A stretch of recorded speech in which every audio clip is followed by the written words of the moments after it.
Politics is playing out after government announced names of political leaders who will be heading various delegations abroad for diplomatic outreach following India's Operation Sindoor. Now, the Congress party has accused the government of playing games with a mischievous mindset by announcing names of heads of diplomatic outreach, but ignoring the names that have been officially recommended by the Congress party.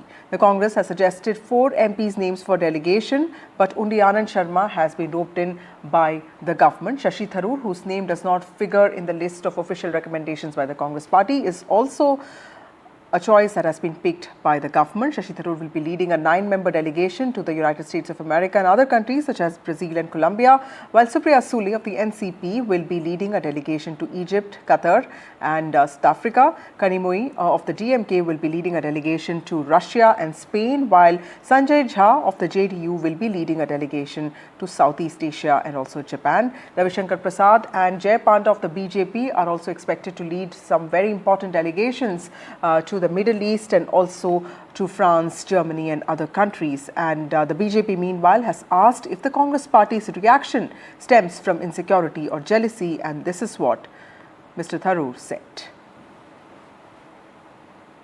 हमारे देश की परंपरा है, अंतर्राष्ट्रीय परंपरा भी है, जब कोई विदेश नीति का कोई मुद्दा आता है और जैसे बहुत बड़ी भारी जैसे युद्ध जैसी स्थिति होती है, तो दुनिया को दिखाने की कोशिश की जाती है कि हमारा देश इस बारे में आपसी सभी मतभेद भुलाकर एक है।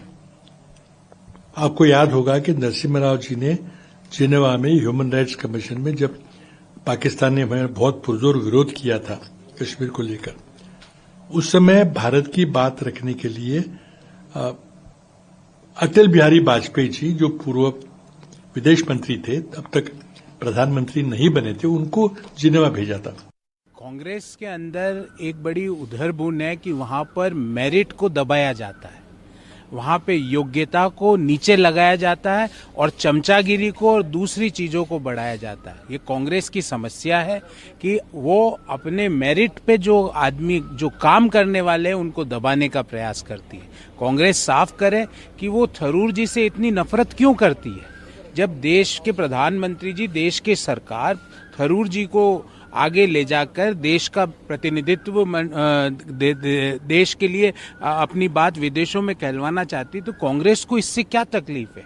सिर्फ यही तकलीफ है कि वो मेरिट पे आगे चल रहे हैं।